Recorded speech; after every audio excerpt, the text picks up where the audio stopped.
tarde, bem-vinda a mais um podcast Deus de Live. A sua terça-feira favorita, aposto, porque a minha é, e a gente está ansioso por esse momento. Quero te falar para você ir convidando seus amigos aí, você sabe aquele esquema, pega o aviãozinho, vai chamando a galera. Chama principalmente os meninos da sua igreja, né? Porque hoje o assunto vai estar bom, hoje o assunto vai ser direcionado para eles. Porque semana passada uma galera falou bem assim pra mim: nossa, eu nem assisti o podcast, Brenda. Uns meninos falaram: nem assisti, era só pra mulher. Não era só pra mulher, viu? Por isso é importante você que namora, assista do lado do seu namorado. Você fica cutucando ele e fala: tá vendo? É pra vocês que eu vou falar, que o Matheus vai falar, que eu vou apresentar o Matheus daqui a pouco. Manda pra galera da sua igreja, manda no grupo da igreja, faz anotações, talvez depois você queira fazer uma pergunta no final do podcast, lá nos últimos finalzinho, ou vai mandando a pergunta aí no comentário que a gente vai mandando aqui depois, tá? O assunto é sobre masculinidade, sobre o papel do homem referente à Bíblia, o que a Bíblia diz sobre o homem, o que é ser um homem, né? Quem vai conversar conosco, comigo, sobre esse assunto é o Matheus. O Matheus é da Primeira Igreja Batista, no Jardim Jaci. Jaci, em Guarulhos, Sim. né? Lá no bairro dos Pimentos. Nada contra. Mas o Matheus é um amigo, a gente se conheceu no acampamento de missões. Ele é missionário também, né? Missionário, vai fazer o concílio para ser pastor. A gente conversou bastante sobre ministério esses tempos atrás e ele chegou a comentar que um dos pilares do ministério dele seria sobre esse assunto. Então eu quis convidar ele para participar porque eu vejo no Matheus uma pessoa que tem bastante propriedade para falar sobre o assunto. Então eu espero que você se sinta Matheus, se sinta livre para falar do assunto. Perfeito. E pode se apresentar mais um pouco se eu esqueci de alguma coisa. Bom, como a Brenda falou, me chamo Matheus, tenho 23 anos. Estou envolvido no ministério como missionário desde 2017, com a Cristolândia. E nesse período pude trabalhar com crianças, em contexto de vulnerabilidade social, bem como com homens, né, ali da Cracolândia, e também de cuidando de alguns homens na fase 1 da Cristolândia.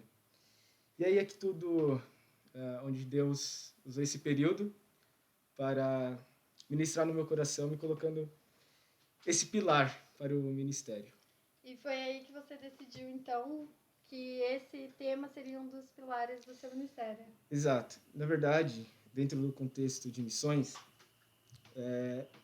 foi perceptível essa necessidade abordar esse tema. Primeiro com as crianças, né? Porque quando eu ia nas comunidades, ali Guarulhos, na comunidade de São Rafael, chegava lá, o pai totalmente ausente, né? As famílias totalmente desestruturadas, né? Algumas famílias com 7 crianças, 5 crianças, não frequentavam a escola porque tinham que puxar carroça para poder ter o sustento em casa. Isso, o que fica muito perceptível nesse contexto é a ausência da paternidade, né?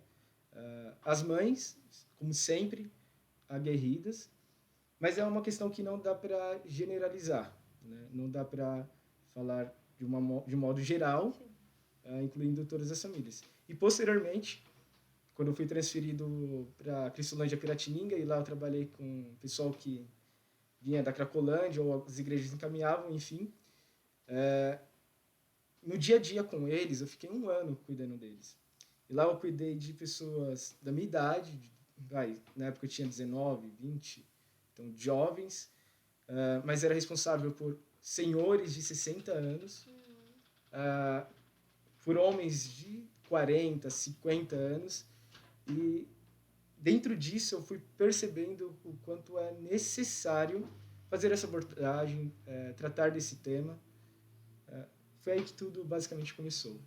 E nesse seu período lá, onde você começou a perceber, trabalhar com diferentes idades, a gente tem o costume de falar que tem uma pessoa de 18 anos, um menino de 18 anos, que ele é mais maduro do que tem 60 anos.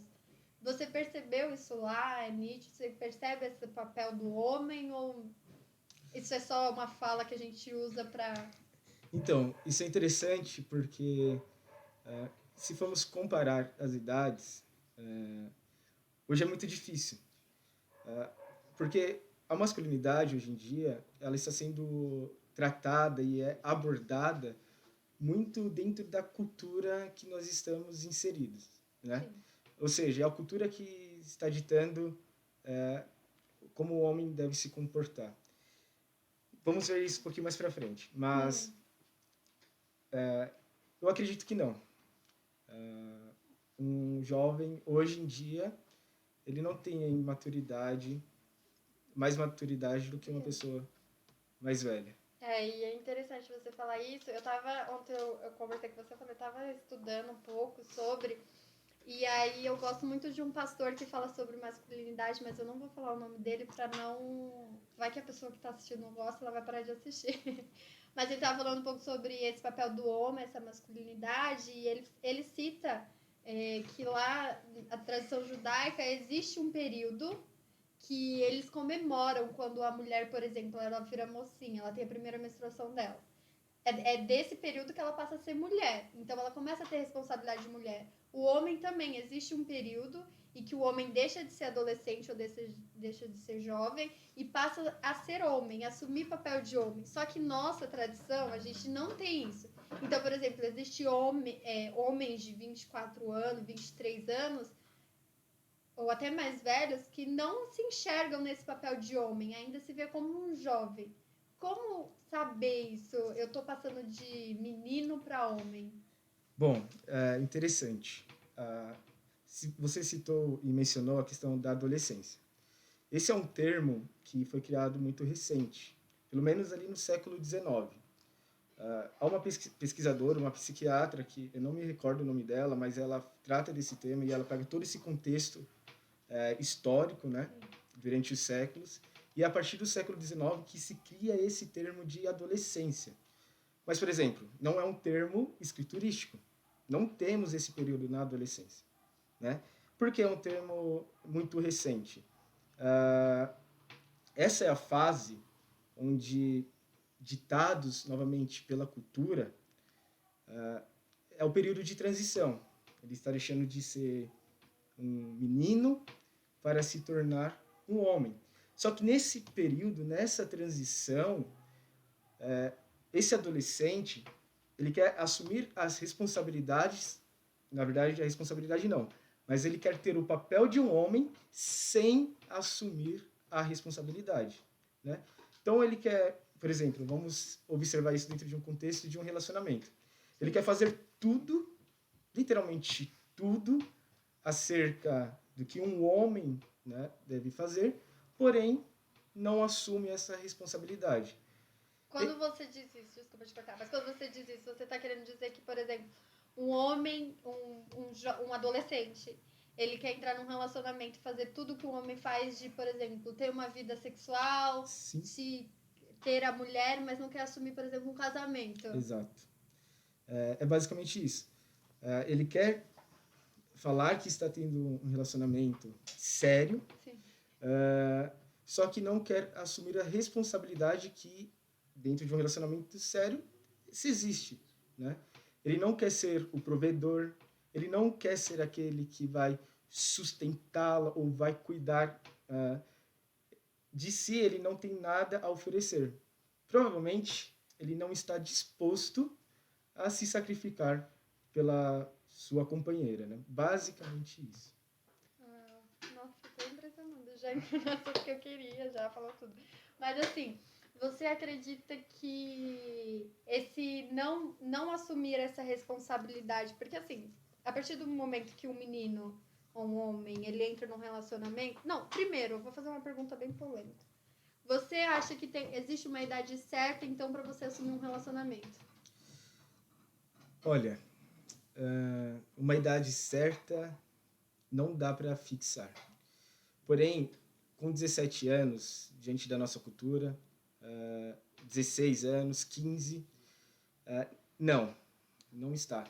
Por exemplo, quando o rapaz e até mesmo a moça, ela começa a ter interesse por uma pessoa do sexo oposto, isso não significa que ela está pronta, que ela está apta a entrar em um relacionamento. Na verdade, esse é o período que ela tem que começar a se preparar para depois, sim, entrar no relacionamento. Então, não dá para fixar. Agora, se um rapaz de 17 anos ele já consegue não depender dos seus pais, por exemplo, ele sabe que se ele tem condições de assumir responsabilidades, tudo bem. Com 18 anos, também. Mas, por incrível que pareça, hoje, homens, né, vamos usar, mas pessoas com 30 anos de idade Sim. não querem assumir essa responsabilidade. Sequer, então, estão preparadas para assumir essa E por que responsabilidade. você acha que não quer assumir essa responsabilidade? Não, vamos dar uns passos para trás. Vamos pensar aqui, começar com um raciocínio um pouco teológico. Sim, Tá? por favor. Nós vamos pensar que Deus criou o homem e a mulher. Vamos lá para remeter as nossas mentes para Gênesis. Gente, remeter, né? O Matheus é muito Não é pastor. Não, mas vamos lá. Gênesis 1, 26, 27, ali no sexto dia, Deus criou o homem e a mulher. E no Gênesis capítulo 2, a gente vai ter ali o relato, a descrição, basicamente, de como o homem foi formado. É interessante que, antes de Deus criar a mulher, ele criou o homem e colocou sobre esse homem a responsabilidade de não comer daquele fruto, não se aproximar daquela árvore. Eu quero mencionar isso porque é com Adão que tudo realmente começa, tá? Então vamos pensar o seguinte, foi com a falha de Adão no paraíso que começou todo o caos. Então, perceba, a descrição bíblica é que antes de Deus criar a mulher, ele já colocou uma responsabilidade sobre o homem, de não comer daquele fruto. E aí, posteriormente, Deus, então, cria a mulher a partir do verso 18 do capítulo 2. E aí, já no capítulo 3, a gente começa com a questão da tentação. Vem a serpente, né, o animal mais astuto, e tenta a Eva. Eu te faço uma pergunta. Você achou que só você ia fazer as perguntas, né? Não, mas uma pergunta simples. Onde você acha que estava Adão quando a serpente estava tentando a Eva? Trabalhando. Eu diria que não. Inicialmente a gente tende a pensar essas coisas, até porque quando Deus cria o homem, coloca ele no Éden, ele tinha responsabilidades ali, certo? Ele tinha que cuidar e tudo mais, tinha que frutificar. Só que, na minha percepção, e aí tudo bem se você compreender de outra forma, Adão, eu percebo que ele estava próximo. Ou seja, quando a serpente começou a conversa com Eva, ele estava próximo, ele ouviu as palavras, ele ouviu quando Eva começou a olhar para o fruto, para aquela árvore. Ele estava próximo quando Eva estava caminhando em direção ao fruto. Ele viu Eva, então, estendendo a sua mão, pegando do fruto. Então, assim, onde começa? Lembrando, antes de Deus criar a mulher, ele já tinha colocado a responsabilidade sobre Adão de não se aproximar e não comer aquele fruto. Então, qual que seria o papel do homem nesse sentido? Se imagina que ele passaria esse ensinamento, essa palavra de Deus para Eva, mostrando então a responsabilidade do homem de ali cuidar da sua mulher. Só que o relato bíblico é ao contrário. Adão prefere o silêncio. Ele se omite, né? Ele não assume a sua responsabilidade. Então, imagina toda essa cena. E aí, né, a gente tem um relato de Paulo lá em 1 Timóteo falando que foi Eva quem pecou, mas Eva pecou, na minha concepção, por conta da omissão de Adão. Por quê? Depois que ocorre o fato, a queda do homem, Deus volta a procurar o casal e ele procura por quem? Sim, Adão. Ele vai procurar quem? O homem, certo? Então, estava sobre o homem a responsabilidade. Então, tudo começa porque Adão permaneceu em silêncio. E é interessante porque essa é a primeira batalha espiritual. E Adão, então, ele perde a primeira batalha espiritual. Então, todo esse problema que nós temos na sociedade e aí... E o homem não assumir a sua responsabilidade, Exato. então. Então, esse caos que nós temos na sociedade, essa questão toda de sexualidade, todas essas deficiências na sociedade começam aí. Porque o homem não tem interesse ou prefere a omissão ao invés de assumir a sua responsabilidade. Então, Adão, em sua primeira batalha espiritual como homem, ele não protege a sua mulher. Ele falhou na sua primeira batalha espiritual. Começa aí todo o caos que nós temos aí. Não, pode. Então, hoje, a gente pode observar essa mesma dificuldade com a questão do homem, de omitir a sua responsabilidade. Exato. Mas só para fundamentar um pouco mais o meu argumento, de acordo com a palavra de Deus, a partir daí a gente percebe, vamos pelo menos lembrar de dois fatos, tá? 2 exemplos. No decorrer, Adão tem relação com a mulher Eva, eles têm filhos, Caim e Abel. O que acontece? Os filhos se odeiam. Certo. Caim mata Abel, ou seja, é o primeiro homicídio. Uhum. Com isso, eu quero colocar o quê? Os homens precisam ter consciência da sua responsabilidade. O primeiro homicídio ocorreu porque o homem ficou em silêncio, não assumiu a sua responsabilidade. Vamos pensar um pouco mais à frente, ainda em Gênesis, quando Diná ela é abusada sexualmente. Então perceba, por causa da omissão do homem, e se você for analisar todo o histórico bíblico, os relatos bíblicos, e até mesmo na nossa sociedade, tudo esse caos realmente acontece porque o homem preferiu, Adão no caso, o silêncio, a omissão. Então, se os homens, hoje, tendo essa consciência, tá? A gente está falando aqui de 4.000 anos, talvez antes de Cristo, mas se não tomarmos essa consciência, a sociedade continuará a passos largos caminhando para o caos. Será de caos em caos. Seguirá assim. Porque, novamente, os homens não estão interessados em assumir as suas responsabilidades. Né? Depois a gente vai ver mais para frente lá sobre... você muito bem tratou e observou com a Bárbara acerca da submissão. Né? Mas a mulher ela se submete a quem? A que tipo de homem? Entendeu? Então, lá na frente nós vamos observar um pouquinho disso. Gente, só vou falar com vocês um pouquinho porque a conversa boa. Mas, assim, uma das dificuldades minha, por exemplo, de estar dirigindo esse podcast hoje é porque eu acho que também o Matheus se sentiria mais à vontade de falar isso para um homem. Se fosse um homem, que eu até brinquei com ele, falei, fala como se você estivesse falando para um homem. Mas não tem como, né? E às vezes eu até fico assim, uau, é realmente isso, sabe? Mas eu não vou dar minha opinião muito, brincadeira, eu vou dar sim, vocês sabem como eu sou. Mas é justamente isso, Matheus. Eu acho que é o que a gente percebe hoje também na sociedade, assim. Mas eu queria que você falasse um pouco, então, já que a gente entrou nessa questão teológica, que é o que a gente quer realmente pautar, ó. O homem de acordo com a Bíblia é isso, porque a Bíblia é a nossa regra de fé e prática e a gente segue, então a gente quer falar de acordo com a Bíblia. Mas que responsabilidade, então, é essa? Quais são essas responsabilidades? Além de assumir, por exemplo, você vai entrar num relacionamento, além de assumir que você quer ter uma vida sexual, você precisa casar com essa mulher, você precisa cuidar dela, de um amor sacrificial. Quais as responsabilidades de um homem? Tá, então, faço questão de irmos às palavras do apóstolo Paulo, aqui em Efésios. Bom, é clássico, texto bíblico clássico, Efésios capítulo 5.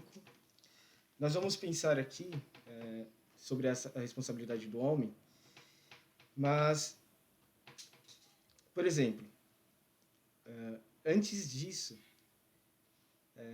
a gente precisa, pelo menos os homens, eles precisam pensar qual é a referência dele.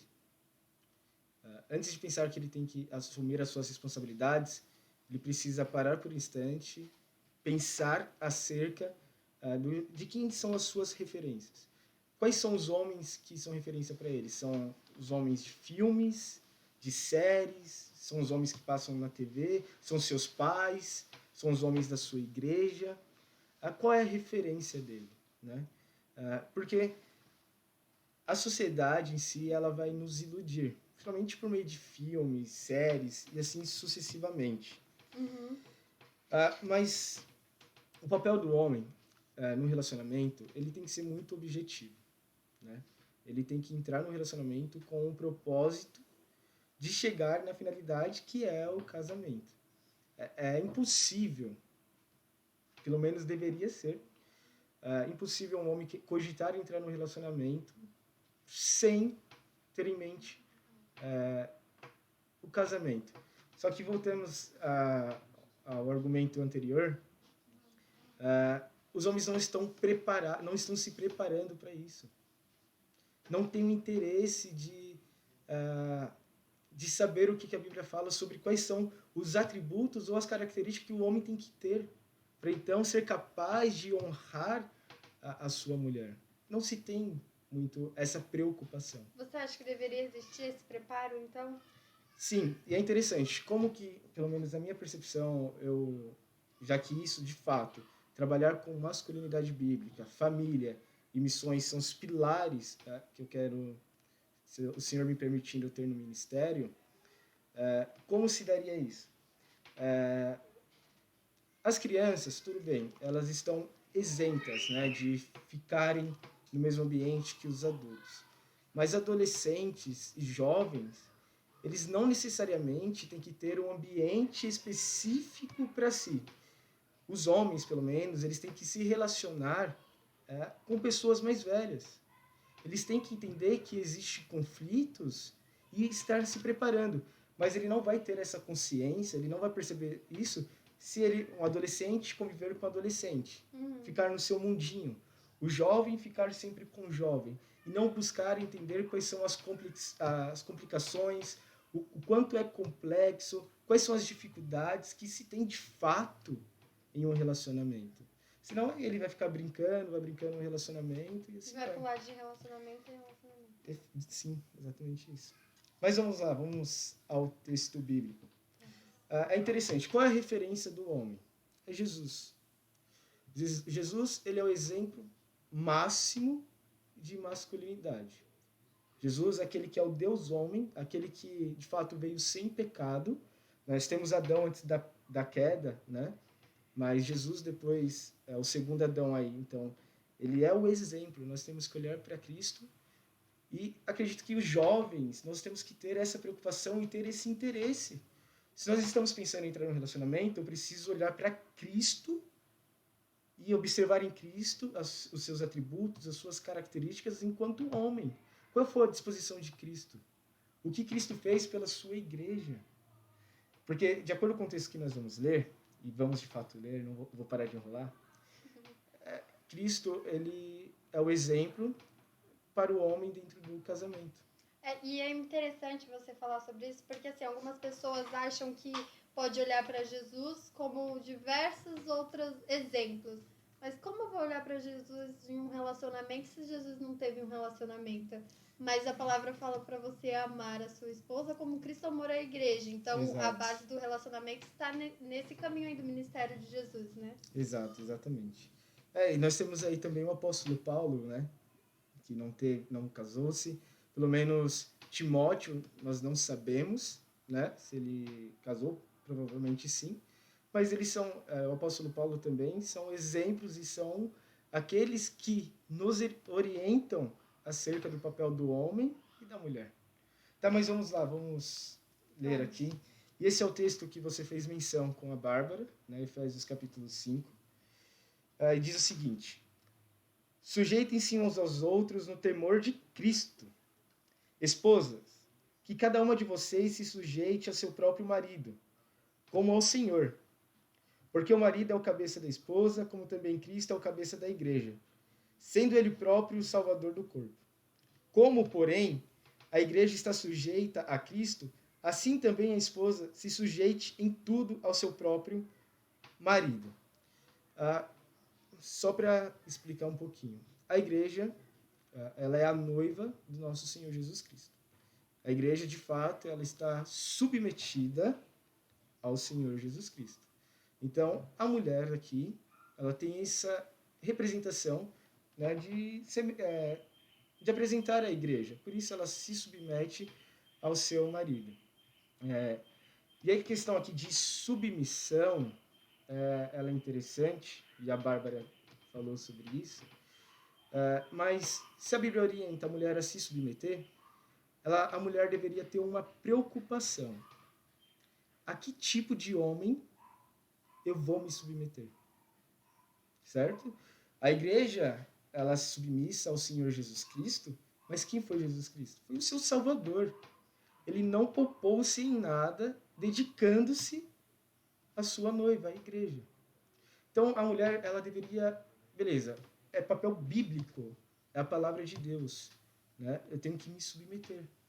Mas ela pode pensar a quem ela está se submetendo.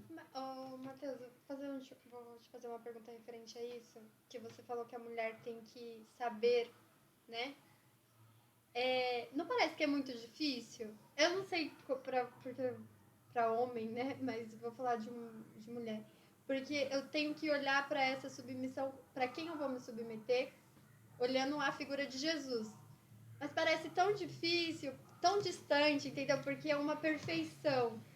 E onde eu vou encontrar essa pessoa com tanta perfeição? Que não tô falando assim que a pessoa vai ser perfeita, mas um pouco mais parecida, sabe? Certo. Vamos lá, você está no processo de conhecer uma pessoa, ou você está de fato namorando, enfim. Essa pessoa, ela não vai ser... você não a conheceu como, por exemplo, o Spurgeon, e aí depois que você casa, ela não é mais o Spurgeon. Isso não existe, né? Então, como se preocupar?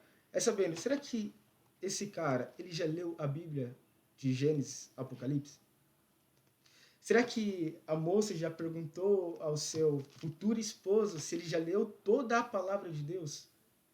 E, na verdade, será que o homem ele tem esse interesse de ler toda a palavra do seu Deus? E aí que começa, claro, Cristo, por isso eu falei, ele é o exemplo máximo, ele é o ápice. Por isso, ele é o único perfeito. Ninguém além de Cristo vai ser perfeito. Porém, aqueles homens que se dizem ser homens de Deus, né? Eles vão ter interesse pela palavra de Deus. Eles vão ser homens piedosos. Eles vão ser homens que, de fato, se devotam ao nosso Senhor. Por quê? Para nós, hoje, nós sabemos claramente que não seremos perfeitos. Mas nós temos que, para ser homens e homens bíblicos, exercer plenamente a masculinidade é só por meio da piedade, é somente por meio de oração, é somente por meio de desejar a Jesus Cristo de fato de todo o coração. E assim, é interessante, a palavra de Deus, ela não dá fórmulas, ela não dá ingredientes que você vai misturar e vai sair algo pronto. Mencionando Adão novamente, quando Deus o cria, ele chama Adão para dar nome a todos os animais. Vamos pensar em Deus na criação. Deus criou tudo a partir da escuridão, das trevas. Ou seja, Deus colocou ordem, organizou todas as coisas, deu sentido a tudo, a partir do nada. Beleza. Ele criou os animais, chamou Adão. Deus poderia dar os nomes aos animais, mas ele chamou Adão, certo? E permitiu que Adão dasse o nome a todos os animais. Ou seja, o homem que é genuinamente bíblico, cristão, ele vai, a semelhança aqui de Adão, ele vai ser aquele cara que vai falar para dentro da escuridão. Ou seja, aonde há um caos, ele será capaz de organizar. Tá? Ou seja, porque a palavra de Deus não tem uma fórmula, ela não vai te dar os ingredientes certinho. Não, por isso envolve piedade, envolve oração, envolve o quanto você se dedica diante do seu Senhor. Se não termos essa preocupação, de fato, um homem jamais será um homem cristão. Não será, não será. Ah, por isso, deve-se ter essa preocupação. Deve-se ter essa preocupação. E os homens têm que estar, homens que querem ser homens segundo aquilo que Deus tem como propósito. Eles vão estar preocupados com a sua vida diante dele. Tá? Então, é somente assim. Olhando para Cristo e desejando o Senhor. Não existe fórmulas. É através de muita dedicação ao seu Senhor. Essa é a maneira.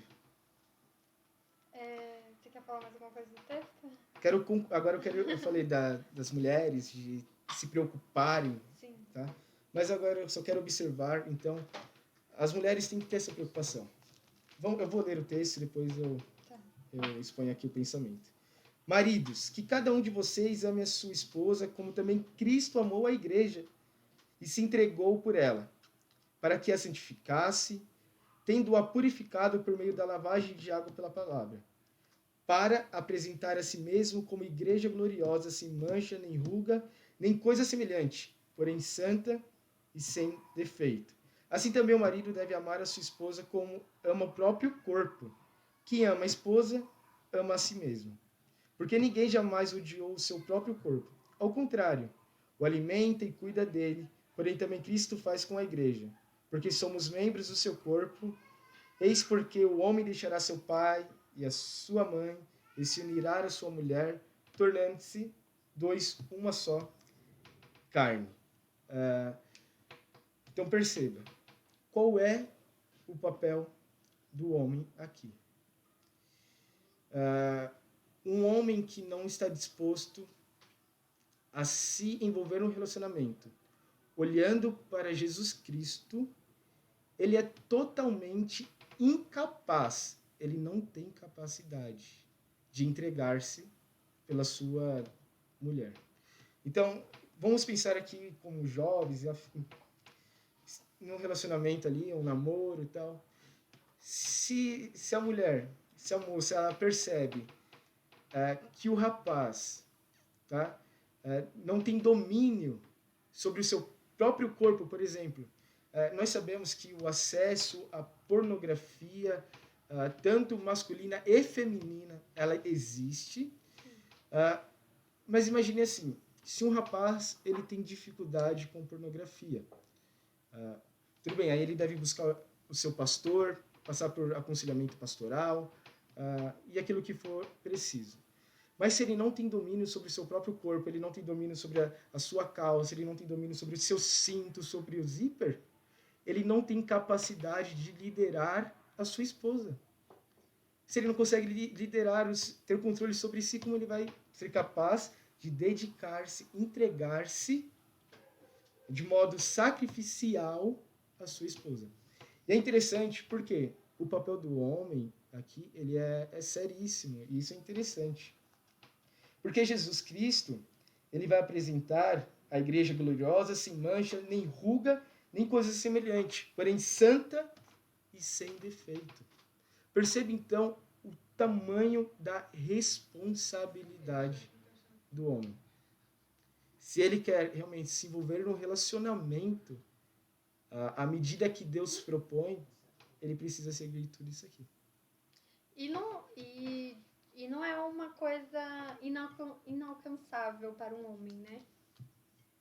Não, não é. Porque está na palavra. Exato. Só que isso envolve o quê? Entrega. Envolve disposição. Só que, sinceramente, pergunte aos homens se eles estão interessados de uma maneira verdadeira a se entregar a Jesus. É curioso, será que os homens, ou os jovens hoje, aqueles que querem entrar num relacionamento, eles passam 3 horas ajoelhados diante de Deus? Será que eles são capazes de ler o Salmo 119 ajoelhados? Se não tem isso, ele não vai alcançar. Não vai alcançar. Você fala, se não tem isso, não tem essa busca por Cristo. Exato. Exato. É interessante, não faltam homens nas nossas igrejas. O que falta é Que susto, Cristo. Senhor. O que falta é Cristo nos homens. Talvez em nossas igrejas, de fato, tenham muitos homens, mas muitos homens sem Jesus Cristo. E aí que surge toda essa problemática e toda essa situação. E aí, talvez, uma crise maior dentro de um relacionamento. Porque quando o homem ele não entende o seu papel fora de um relacionamento, quando entra num relacionamento tem crise. Por exemplo, se o homem ele não entende que ele é o provedor. Eu até separei algumas coisas aqui sobre se o homem não entende o seu propósito dentro de um relacionamento, a proteção e a provisão, ele sobrecarrega a mulher, porque por exemplo, eu acho que o homem, a questão da provisão, por exemplo, não que a mulher não possa trabalhar, viu, gente? Ela vai falar, ai, a Brenda é machista. Talvez, brincadeira. Mas eu acredito que o homem ele tem que ter esse papel da provisão dentro dele, porque de uma maneira que ele possa trabalhar no qual a sua mulher não precise trabalhar em certo momento, entendeu? Não que a mulher tenha que trazer essa provisão para dentro de casa junto com o homem, porque isso é um papel do homem. Eu tô errada?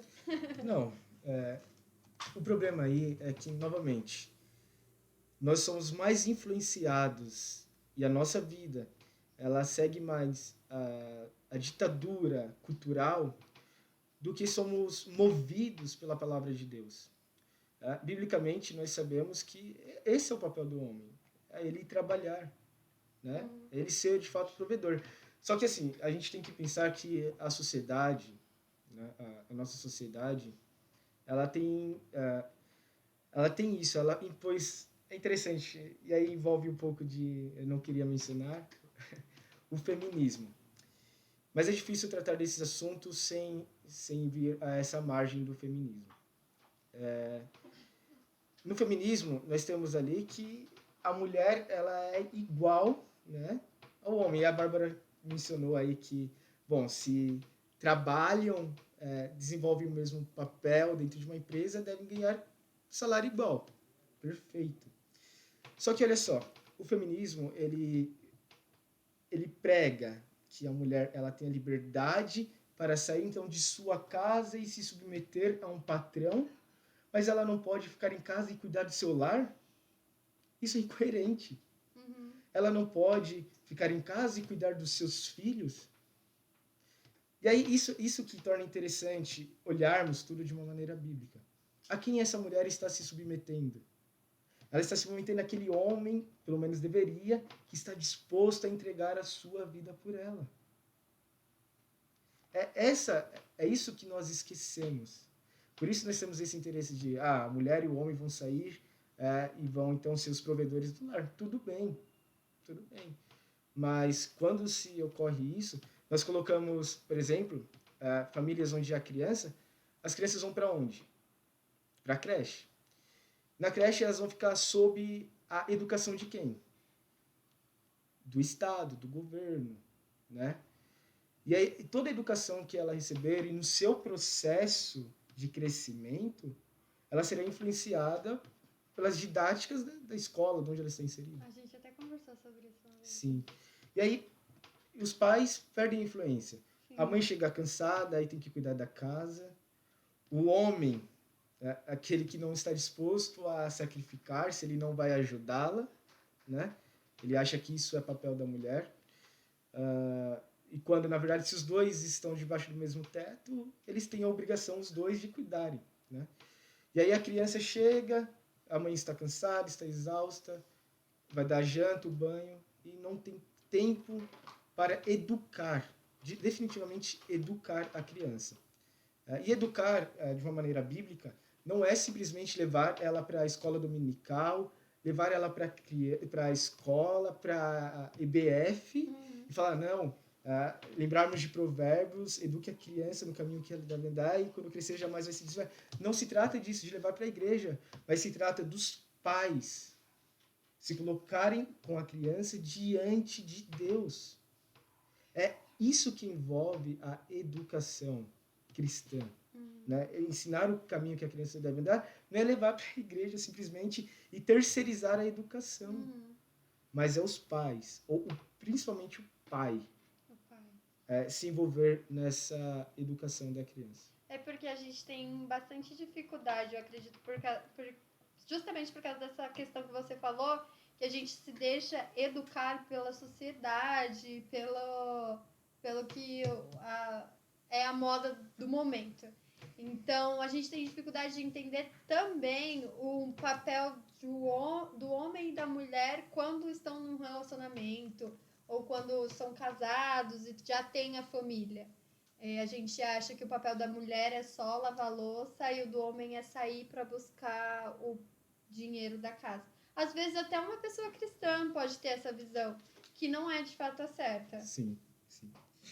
É interessante porque assim, o que falta muitas vezes nossa consciência, e aí voltado, claro, aos homens,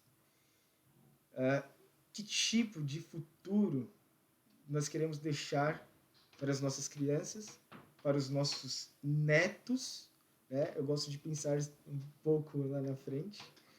Que tipo de igreja, por exemplo, nós queremos deixar, sabe? Nós terceirizamos tudo, tudo. Quem praticamente educa hoje as crianças são os avós, e assim segue-se. É necessário, de fato, ter essa oportunidade de tratar sobre esse tema, e para não perder então a oportunidade, é necessário que os homens eles tenham o interesse de pensar e de olhar as coisas não como eles acham que devem ser, mas olhar as coisas como Deus as vê, né? Se não despertarmos para isso, a semelhança de Adão, nós caminharemos para o caos. E será de caos em caos. Né? Então precisa, de fato, desse despertamento.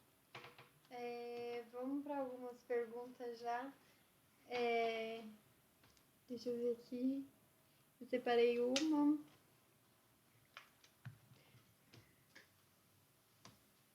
Acho que você já falou um pouco sobre isso, essa pergunta que eu separei aqui, depois tem outras da live, mas que você acredita que a gente está vivendo uma crise de masculinidade?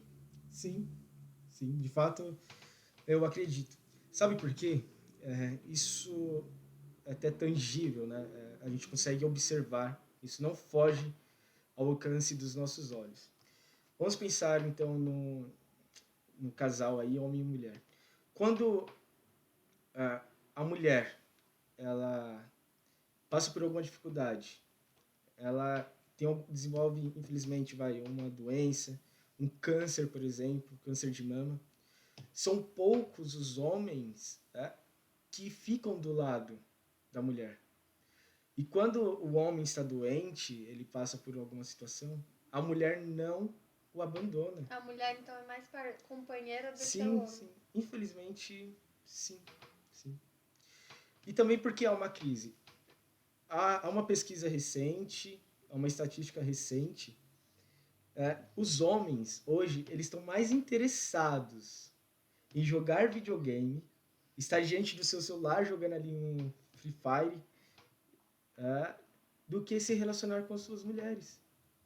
A gente trouxe o pastor Haroldo no nosso congresso e pelo domingo de manhã a gente teve um podcast. Sim. E ele trouxe justamente essa estatística de que hoje em dia o homem, ele acha que porque não teve um videogame quando ele era jovem, hoje ele está desfrutando, mas esquecendo da sua responsabilidade de homem, do seu papel de homem dentro de um relacionamento. Exatamente.